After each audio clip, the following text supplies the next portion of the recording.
Amor e propriedade.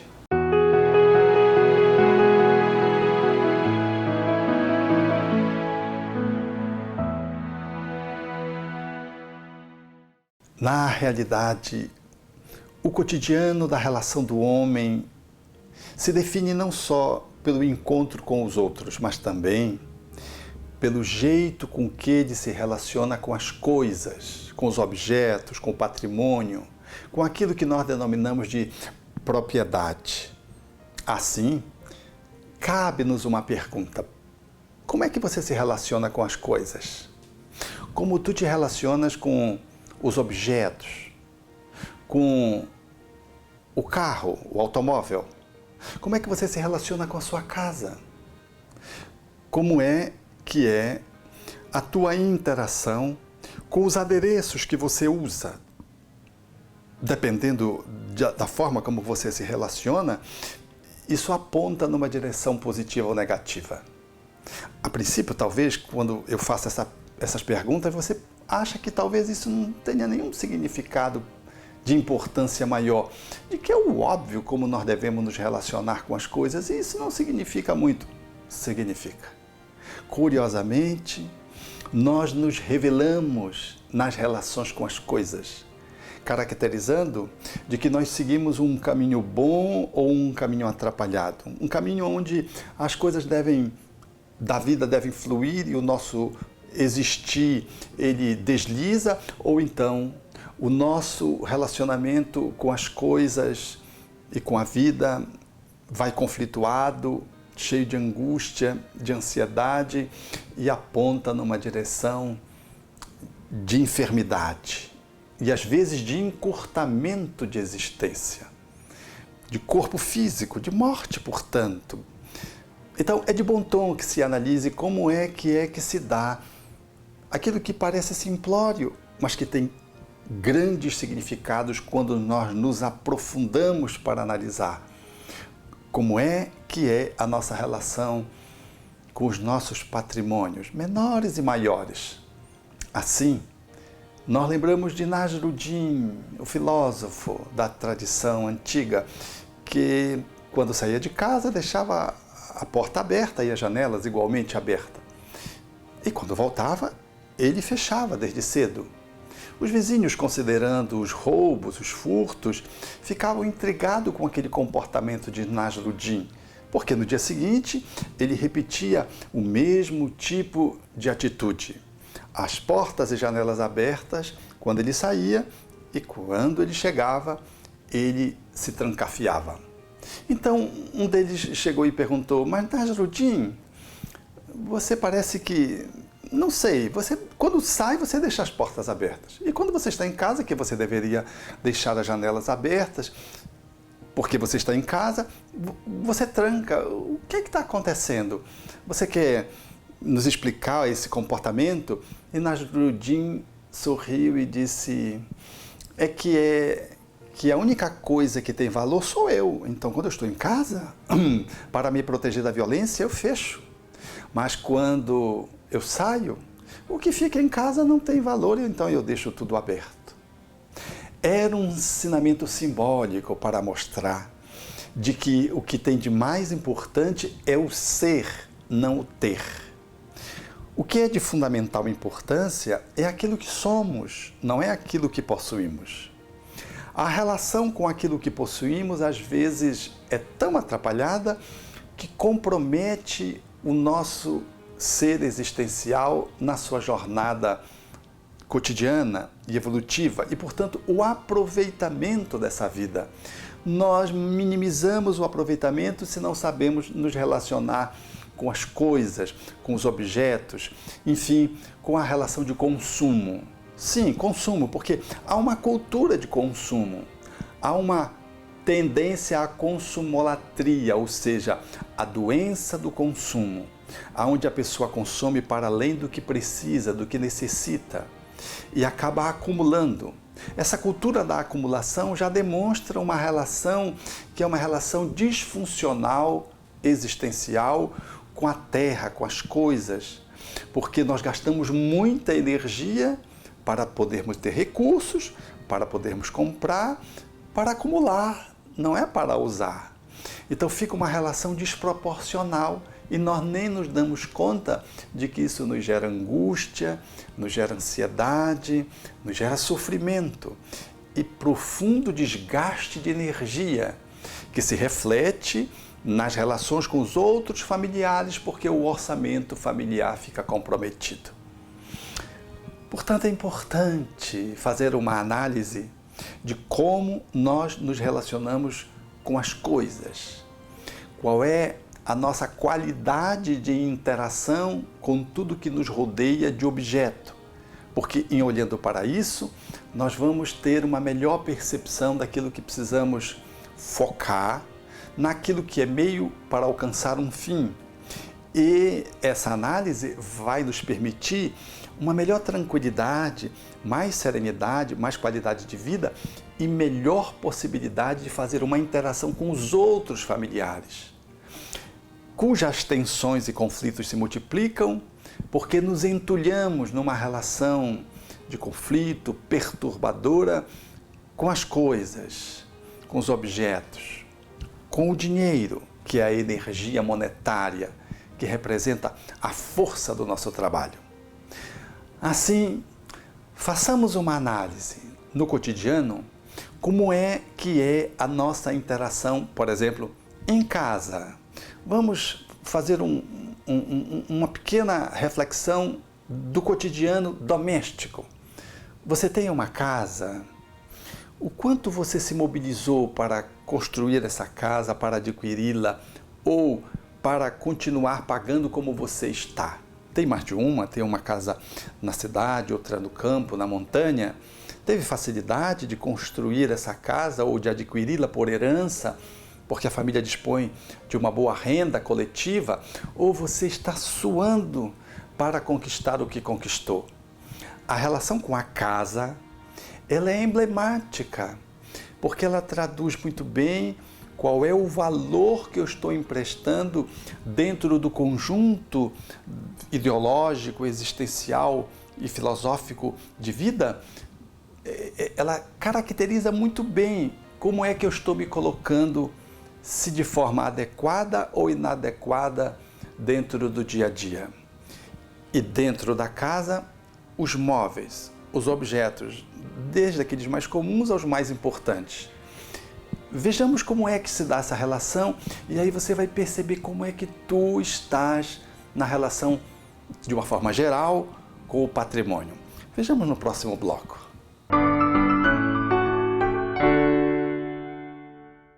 Você já conhece a livraria da FEB? Não? Vem comigo! Aqui você encontra os lançamentos da FEB Editora. Os livros espíritas mais procurados, DVDs com grande variedade de conteúdo produzidos pela FEB TV, além de livrinhos infantis que irão fazer a alegria da criançada. Tudo isso com o conforto, a qualidade e a cortesia que a FEB sabe proporcionar. Venha nos visitar!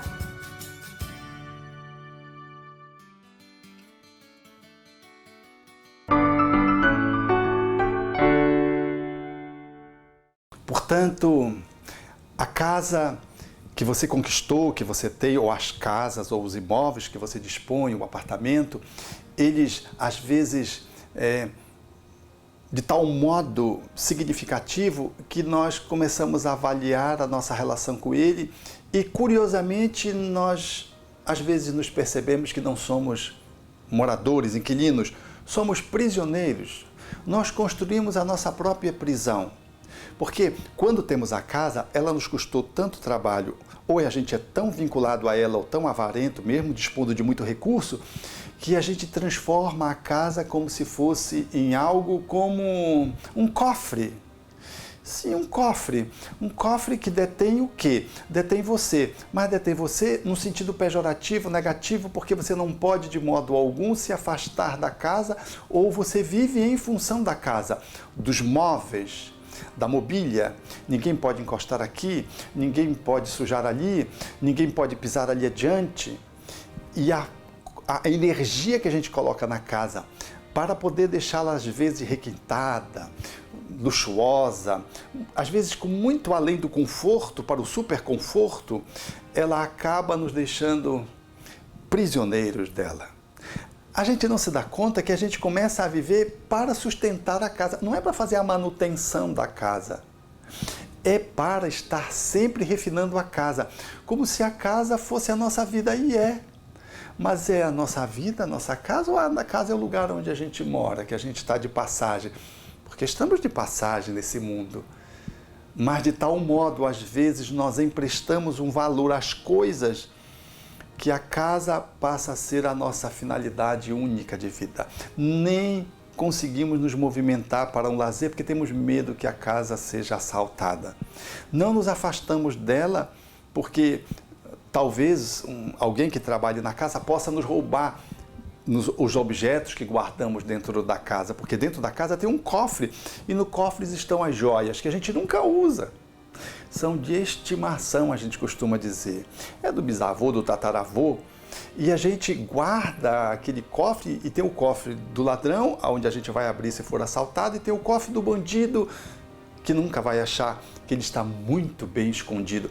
Nós estamos num labirinto, perdidos nas coisas. Não nos damos conta que às vezes brigamos com o neto, com o filho, simplesmente porque ele quebrou uma taça de cristal. Mas o que é uma taça de cristal em relação ao nosso filho, que é o verdadeiro cristal? Do que vale podermos brigar e às vezes perdermos a paciência e a saúde porque um móvel ficou danificado ou porque uma parede circunstancialmente foi riscada por uma criança de 4, 3 anos. E junto com aquela parede riscada, nós arranhamos o nosso filho porque tomamos uma pegada que não é educativa, porque há um demasiado valor à casa e não à criança. E quando vemos, nós atuamos numa pseudo-educação, violentando a criança, às vezes até com atitudes de espancamento mesmo, quando não é uma violência verbal, às vezes é física, por causa da casa. Uma casa onde está tudo arrumado, tudo um brinco, onde não tem um sujo, não tem habitantes, tem prisioneiros. E as pessoas normalmente não vivem bem nela.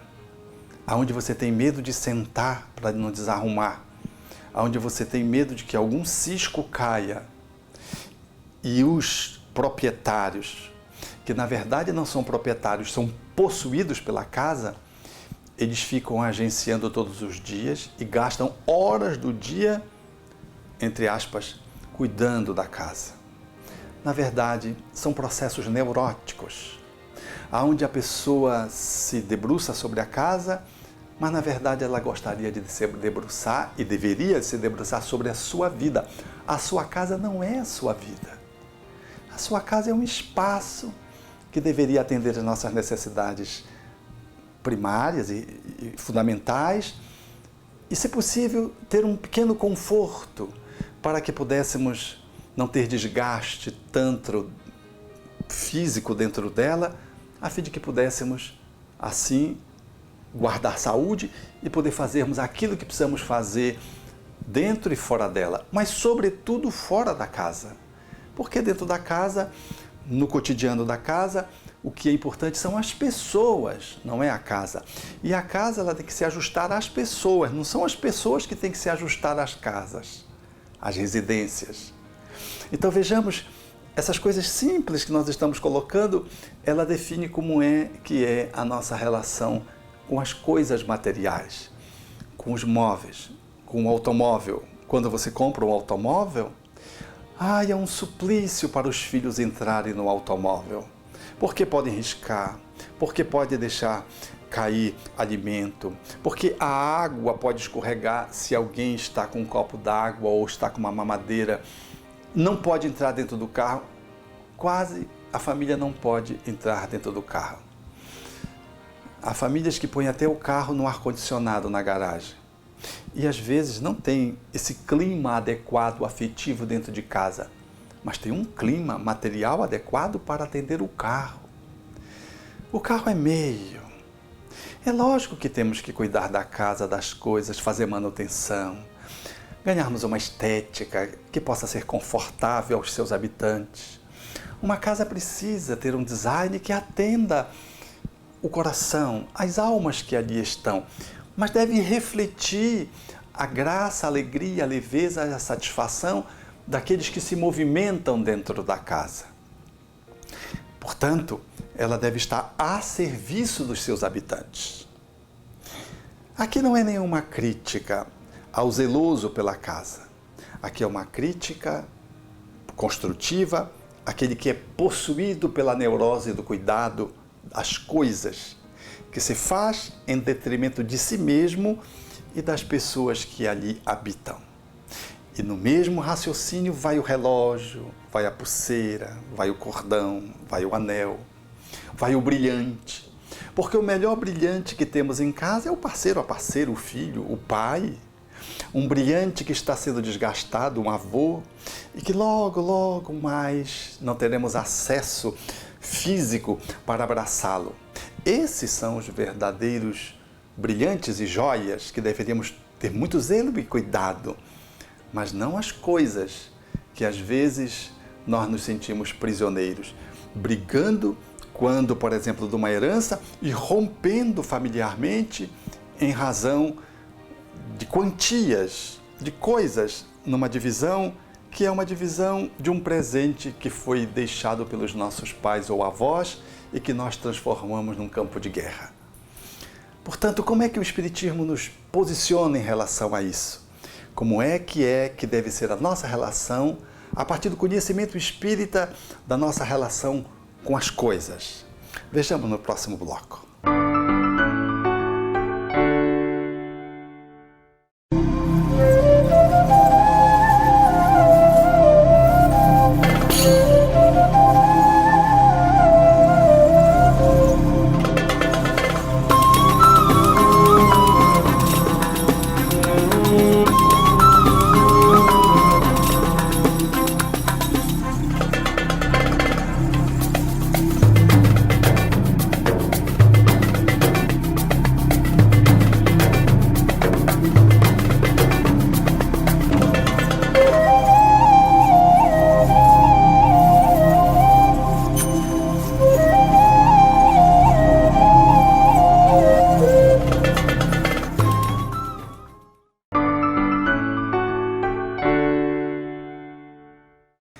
Portanto, caros amigos, a proposição espírita, ela vem ao nosso encontro para colocar as coisas nos seus devidos lugares e os seres nas suas devidas posições. O Espiritismo nos diz, e o Evangelho segundo o Espiritismo, no capítulo 16, não se pode servir a Deus e a Mamon, de que a verdadeira propriedade, efetivamente, é aquela que nos é dado levar deste mundo. Nós só dispomos de conteúdos perenes que estão dentro de nós mesmos. De que as coisas, elas estão para nos servir como meios para alcançarmos os fins que se devem direcionar à alma, ao espírito. Portanto, quando nós nos relacionamos com o imóvel, nós temos que ter a compreensão de que nós estamos de passagem. Nós somos um inquilino, que logo mais vamos ter que deixar esse imóvel, de que ele não é nossa propriedade, ele está sobre a nossa administração, muito embora no papel lá conste na legalidade das leis civis de que nós somos o proprietário. Mas não nos iludamos, tudo isso é ilusão, tudo isso vai ficar para trás. A propriedade real é aquela que temos dentro da gente. Logo, a nossa relação com o imóvel tem que ser de desprendimento e não de descaso, fique bem claro.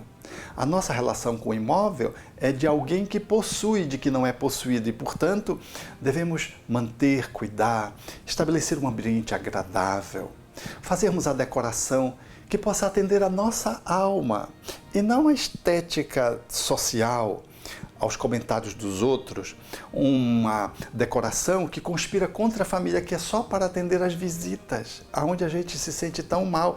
É um sofá que fica bonito, mas onde você senta quer logo levantar. Espanta a visita, porque é um sofá tão desconfortável, tão desagradável, mas ele é estético. Não pode ser assim. Tudo que tem que estar em casa tem que ser belo, mas tem que ser confortável, tem que ser aconchegante e tem que ser na medida das nossas necessidades.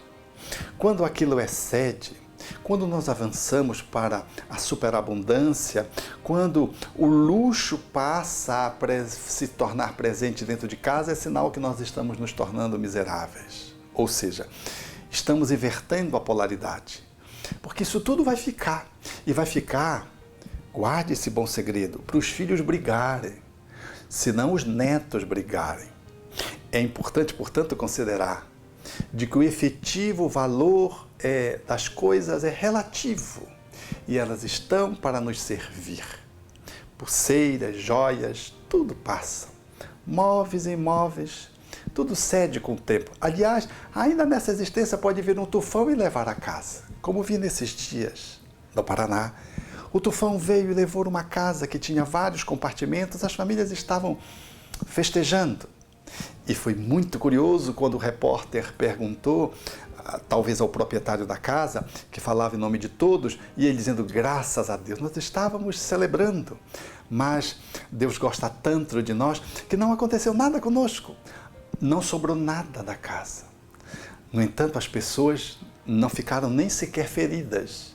E aquele homem nobre conseguiu identificar que o verdadeiro patrimônio o tufão não conseguiu destruir. Que eram as pessoas, elas podem se reunir e construir a casa. E, aliás, isso pode ser até um bom motivo na desgraça de que se possa estreitar relacionamentos afetivos e emocionais, desenvolvendo a inteligência para poder recriar o recurso, o dinheiro, para construir uma nova casa, para poder desenvolver-se afetivamente num relacionamento de solidariedade com os vizinhos que também ficaram danificados, ou com os parentes mais distantes que poderão ajudar. Quanta coisa boa pode acontecer se o significado que emprestamos a uma grande desgraça de um tufão, de uma enchente, ou de um fogo que toma na casa e não há como deter e é consumido os móveis e o imóvel a um só tempo pelo fogaréu. Se emprestamos às coisas um significado relativo e entendemos de que as pessoas, efetivamente, elas é que são importantes e de que a propriedade real é aquela que se nos habita no interior, que vamos acumulando na alma, aí nós vamos lidar com essas adversidades de uma forma leve, muito embora vamos nos ressentir, é natural, mas nós não vamos nos desesperar, nos inconformar, não vamos tomar isso como uma tragédia real, porque é um exercício de desprendimento e porque teremos aprendido de que a real propriedade é a afetividade que guardamos, é o conhecimento intelectual que registramos, é as competências e habilidade que podemos desenvolver, ampliar nessa existência, é a capacidade de nos colocarmos ético-moralmente no aprendizado de valores, de princípios que vão ornando a nossa casa interior, que vai conosco, porque, pasme, nem o corpo nós possuímos. Nós somos um inquilino não só da casa, nós somos alguém que passa por um corpo vivendo 10, 20, 30, 40, no máximo 100, cento e poucos anos. Porque esse corpo nos é emprestado pelo divino como uma concessão, uma moratória, a fim de que possamos, em habitando-o, podermos nos iluminar, podemos ser felizes. Assim, a proposta espírita é fundamental, quando afirma os espíritos também, a Allan Kardec, em O Livro dos Espíritos, que a verdadeira propriedade é aquela que é adquirida sem prejuízo dos outros. Até as coisas que administramos, nós precisamos considerar que a nossa ética, que é a verdadeira propriedade, faz-nos conquistar sem lesar os outros. E temos um usufruto circunstancial que logo mais vamos ter que ceder para o desprendimento dos bens que são terrenos, para levar conosco as preciosidades da alma. Aquilo que Jesus haveria de afirmar: Um tesouro que o ladrão não rouba, que a traça não corrói, que a ferrugem não destrói. Esse é o verdadeiro tesouro, o tesouro do amor, que somos capazes de poder desenvolver nessa vida e que nem a morte é capaz de destruí-lo, porque ele é para a eternidade.